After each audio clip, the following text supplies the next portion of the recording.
Yo, what's up, everybody? Welcome back. Today, we're reacting to one off-season trade idea for every NBA team. All right, this is by Dan Favale. Link is in the description if you guys want to check it out, man.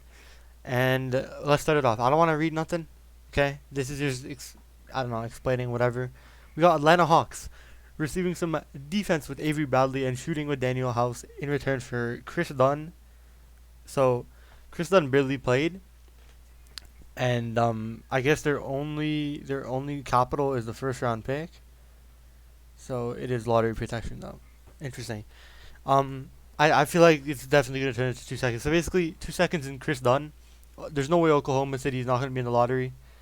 I really don't think they're making the playoffs, but who knows? They might do it. They might surprise everybody like they did in 2019, 2020. Um, it's a cool trade. The Hawks definitely need defense. The more defense you can put around Trey Young, the better you'll be. But I think Chris Dunn is a good defender, man. And you could still do really well with him. The Hawks really didn't have much time to try out with him because he was injured. But Avery Bradley can give you that shooting. So if you want to make that, and you also get Daniel House off the bench, more shooting, and shooters around Trey Young, defenders around Trey Young. That is all you need to have a successful team. Boston Celtics. They get Torian Prince. Okay. And then in exchange for Carson Edwards, Thompson, and the number 45 pick. Okay. So what is this for? For shooting? Or yeah, for three. And he can play defense. Okay. Carson Edwards had one game last season that was good. He dropped like six threes. And Tristan, we know who he is, right? 45th pick. Okay.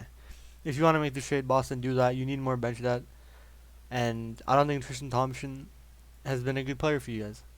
Torian Prince is cool, but he's not even good enough to be a starter on the Cleveland Cavaliers. Brooklyn. So the Lakers get a point guard. In exchange, maybe they're trying to replace Dennis Schroeder. I don't know what they're gonna do with that point guard situation. Maybe you're gonna Spencer Dinwiddie at the two. He shot like 30% from three though. So I don't know why you would want to do that unless you're not gonna get Chris Paul, Russell Westbrook, Kyle Lowry.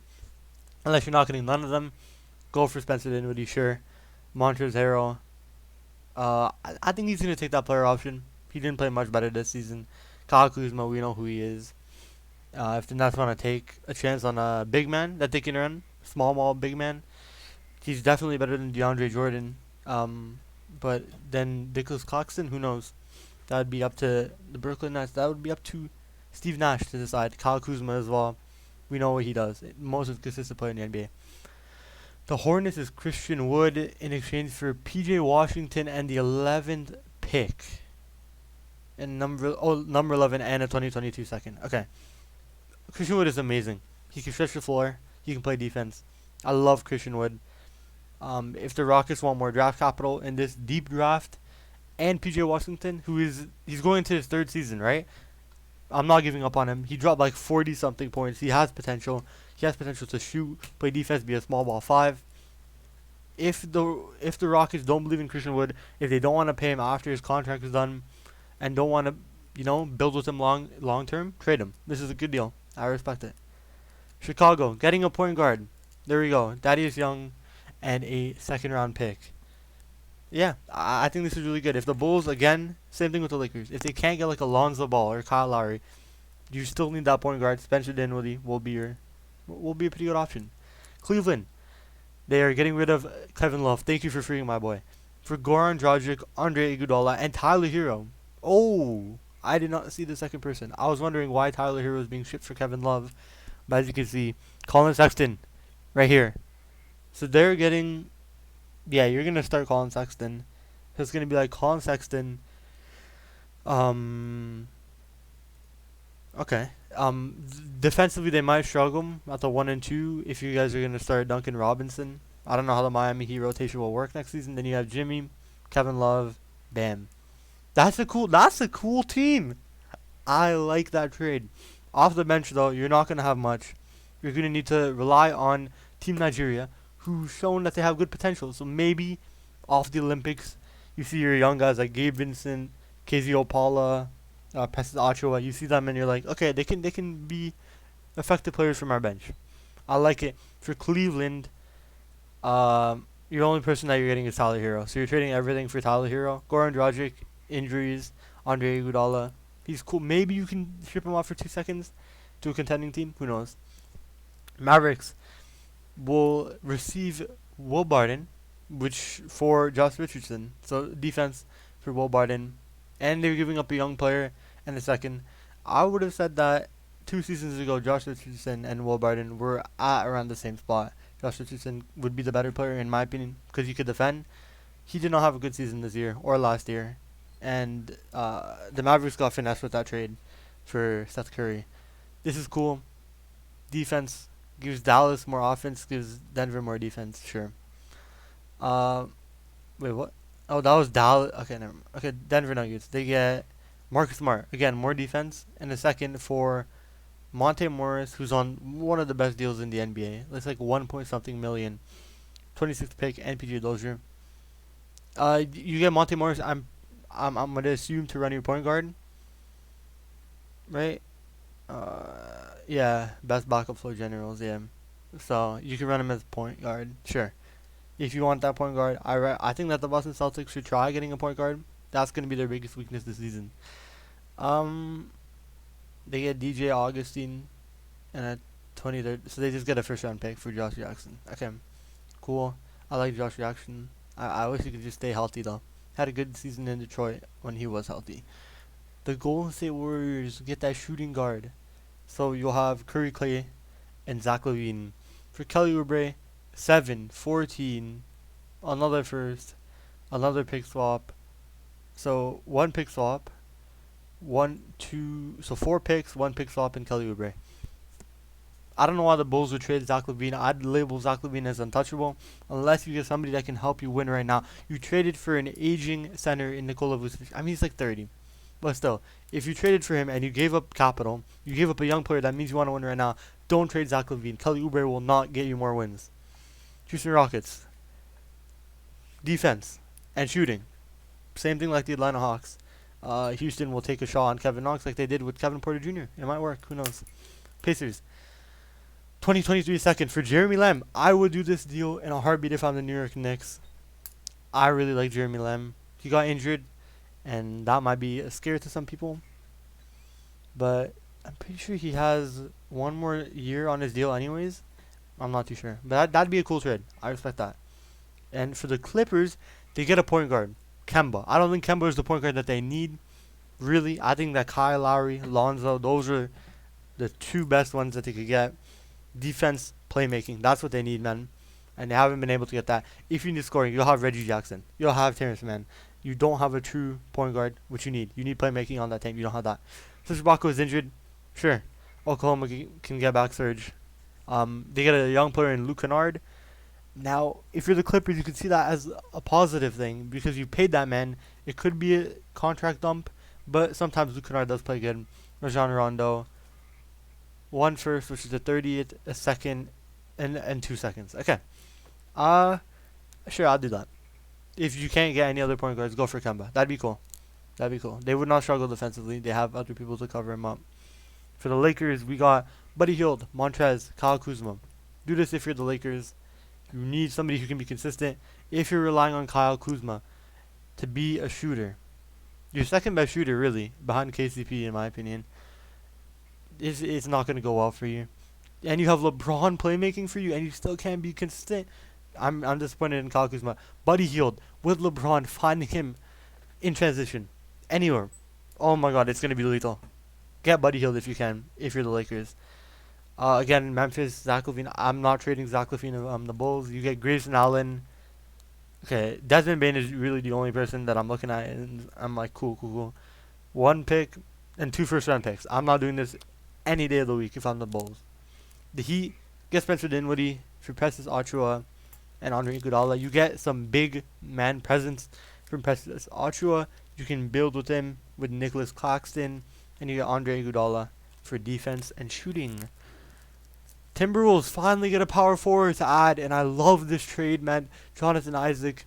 The only flaw about his game is I mean, his offense is not amazing, but still, his defense is elite. The only flaw is that he cannot stay healthy. If he's healthy, Jonathan Isaac and Cat will be amazing. You're giving up a 20-point per game scorer in Malik Beasley, Jarrett Culver. You're giving up on who showed no potential in the past 2 seasons. He's been horrible, as well as Jaden McDaniels, who had a decent rookie season and one pick. I like this trade a lot if I'm the Timberwolves. Milwaukee, Harrison Barnes for Brook Lopez, Dante DiVincenzo, and the 32nd pick, or the 31st pick. Now, if I'm Milwaukee, right? Brook Lopez was such a huge part of this playoff run. That's personally what I believe. I believe that he was really big. When Giannis was out, he just shifted his game to that post game, man. And they were feeding him in that Atlanta Hawks. Clint Capella could not do anything against the aging Brook Lopez, who can still shoot when Giannis is in. It's not like he's clogging the paint. Not that DiVincenzo, a young player. For Harrison Barnes, you can get some bench presence, but you're losing 2 players for 1. I don't know if I want to do this if I'm Milwaukee. Pelicans, Miles Turner. Please, please, if you are the Pelicans, go for Miles Turner, man. You need a big who can shoot when you have Zion on your team. Whoever traded for Steven Adams in the first place and then signed him to an extension, whoever did that, whoever's idea that was, should be fired. Zion needs to paint. And with somebody like Steven Adams clogging the paint and Jackson Hayes, he's still averaging like 27. Get Miles Turner. He can shoot. He can help Zion on the defensive end. You're giving up Nickeil Alexander-Walker in number 10. I would do that in a heartbeat for Miles Turner. And the Spurs get Steven Adams and a pick from New Orleans. So you're giving up a pick. I'm assuming you're giving up a pick to dump Steven Adams' contract? I don't know what that's for. New York Knicks. Damian Lillard for Emmanuel Quickly, Obi Toppin, number 19. So 1 first-round pick, 2 first-round picks, 3 first-round picks, 4, 5 first-round picks, Emmanuel Quickly and Obi Toppin. Their 9th pick or 8th pick, and their late first-round pick. If you want 2 players, go for it. I would rather take 76ers assets. Philadelphia, you get Ben Simmons for him, Tyrese Maxey, Matisse. I think that I'd rather do that than get Emmanuel Quickly and Obi Toppin. But if you're desperate, it's a good haul. 5 first rounders. Oklahoma, you will get Kemba for Kristaps, Dwight Powell, and a 2025 first round pick. So I understand Kristaps Porzingis is bad, right? He did not have a good playoffs, but something I want to point out is you're trading your starting center and your backup center. You're going to be left with Willie Cauley-Stein to play that 5, and you'll have Kemba. Something you struggled with is defense, and you're just making your defense a whole lot worse. Kemba is not a good defender. Willie Cauley-Stein, I would not consider a good defender either. Luka's not a good defender. Tim Hardaway Jr. is not that good either. Maybe he is, I'm not too sure. The only guy that's really good is, what's his name? Is Dorian Finney-Smith. I would not do this. Even though KP's bad, at least go for somebody who can provide you more defense. A 3-and-D guy for KP would be amazing. Magic, Tyus Jones, Conchar, a first for Terrence Ross. Get buckets off the bench. That's it. That's all Terrence Ross does. Are you willing to give up a first for him? Sure. Tyus Jones, John Conchar are really not too crazy of assets, so it's basically trading a first and just matching salary. I'm pretty sure that's why. Actually, I'm not too sure. But yeah, 37% 3-point shooter, amazing. He can be when he's on fire. He's hard to stop, boys. Philadelphia, they get Eric Gordon for George Hill. Pull this plug. You need shooting. Seth Curry being your only shooter. It's Tobias Harris, sure. But really, Seth Curry being your only shooter, consistent shooter, is not what you need if you're Philly, especially with Ben Simmons, man. Especially with Ben Simmons. You're giving up a pick, and if you're Houston, all you're looking at this is a salary dump. I'd do this if I'm both teams. Beautiful trade. The Suns will get a big man. Somebody who can actually play backup center minutes and not throw. I'm talking about Frank Kaminsky, who was not good for them. When Coach Bud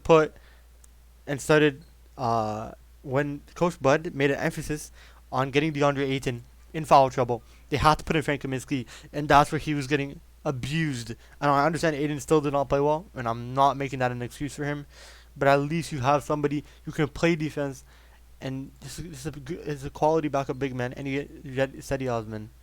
You're giving up your lottery pick. Yeah, you're giving up your lottery pick already, and Dario plus the first. Now, in my opinion, this might be a bit too much of a haul for Larry Nance, but it is what it is. Portland, you get Ben Simmons for Rocco and CJ. You get a 3-and-D shooter at the 4. Oh, amazing. I love Robert Covington. And you get CJ McCollum, who can shoot for you. Uh, I don't know, man. If I'm Philly, I don't know if I go for CJ or for Dame. I'd rather go for Dame, but again, you have to give up those picks. And if Dame and Embiid cannot win you a championship, you're screwed. It's literally like the Clippers. The Clippers have no draft capital. The only thing that they have going for them is Terrence Mann. That's it. Kings will get Harrison Barnes, DeLon Wright, for Derrick Jones Jr., who do not have a good season. Yusuf Nurkic, Anthony Simons, who is a good young player, a lights-out shooter, and a pick. This is cool. But now you need to take into consideration who will be the big for Portland. Will it be Enes Kanter, who, if you have Enes Kanter as your starting center, you will be the worst defensive team of all time. Portland's defense was horrible, with Norman Powell, Damian Lillard, and CJ McCollum. You're losing a good defensive player in Derrick Jones Jr. and Yusuf Nurkic, and you're getting in return Harrison Barnes, who's cool. DeLon Wright is a good defensive guard. You have no bigs. I guess you have Robert Covington, actually. Yeah. You have Rocco, right? So Rocco could run your 5 or 4. I don't know, man. This shit is cool. If you're not going to bring back Norman Powell, or if you're trading CJ, pull the plug on this trade, sure. The Spurs, DeMar will get out, and in return they get Montrezl and Kyle Kuzma. They've been thrown everywhere. And a first-round pick. I love DeMar with the Lakers back in his hometown of LA. They just get a third star. Some people don't consider him a star. I think DeMar is still a star. Hopefully he can shoot. If DeMar is shooting 34% from 3 with the Lakers, man, that's going to be dangerous. The Raptors. Okay. I'm a Raptors fan, right? And I saw Shai Gilgeous-Alexander. I love Shai so much. He's like, what, 23? Yeah, he's 23, and he's efficient. He plays like a veteran. And if we are giving up the 4th and OG, I will take it. And we're getting 16th back. If there's a way that we could do this without OG, which I doubt it, I'm pretty sure OG is a big, he's a big deal to the trade. But maybe we just don't take the 16th pick. Instead of OG, we do a sign and trade like Kyle Lowry. I don't know. It's probably not going to happen, right? But if the trade is how it is here on screen, I will take it. I love OG. But Shai is amazing, bro. Oh my, I would pull the plug instantly on this trade if I'm the Raptors.